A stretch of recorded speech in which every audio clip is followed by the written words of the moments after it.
Call now. Call 800-310-4200. That's 800-310-4200. Roughly 1,000 Americans have about 94 hours from now to get out of Afghanistan. Then the U.S. troops leave. Right now, those are the estimates from the State Department, but again, they're just estimates. The exact number of Americans trapped in that fallen nation remains elusive. And of course, that makes the evacuation all that much more difficult. The White House admitting today they will likely leave Americans behind, which makes this new reporting from journalist Holly McKay even more disturbing. Here's the headline from the inside: how the Taliban misled the West to win the war on terror. The Americans left behind will, of course, be at the hands of the Taliban.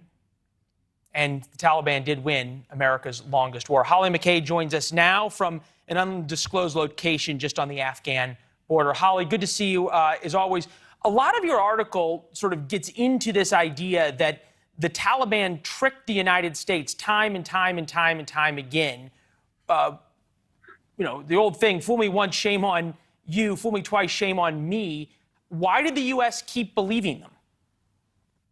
Yeah, it is very strange, Leland. I think, the Taliban just really played this long game. And right from the very beginning, right from back in 2001, they made no secret of the fact that they were still going to be at it, and they were in really no rush. So I really think what we saw both in 2014, when we announced President Obama announced a big drawdown then, and also now, is really that they were able to just sit out and wait out those dates. And they were very strategic in that. And I think their winning combination was just as much about having tea and talking with leaders and sort of exploiting the corruption that existed within Afghanistan as it was about bombs and bullets. So it really was able to play this double game, not only in a physical sense, but also really psychological operations to really defeat the Afghan army, and in doing so, really just take the United States with it. So they're really the winners out of here, and that's the disturbing part, that we're now having to kind of work with them and trust them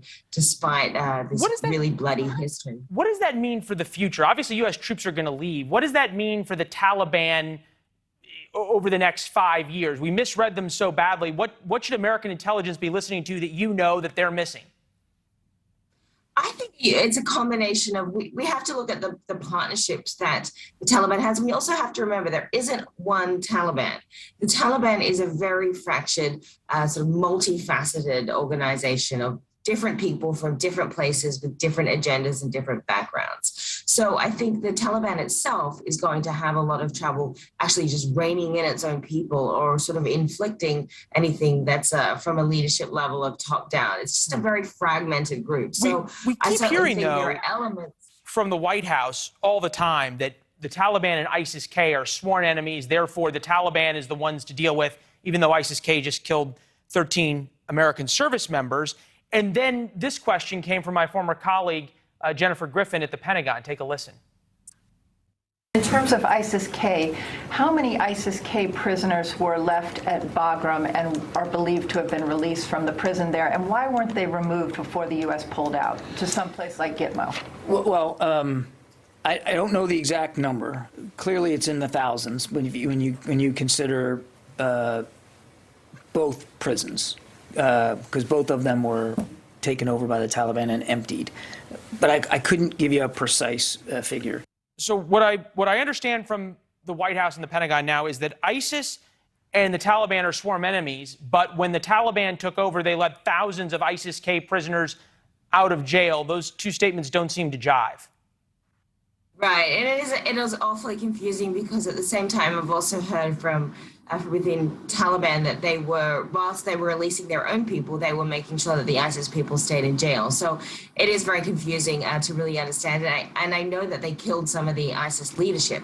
So they may have let go of some of the more lower level. Irrespective of that, generally speaking, the Taliban and ISIS-K are enemies. However, there are always going to be gray areas. And I know, at least in one circumstance where they were working together back in 2017, in that the Taliban was allowing wounded ISIS fighters to kind of go through their area to get medical treatment.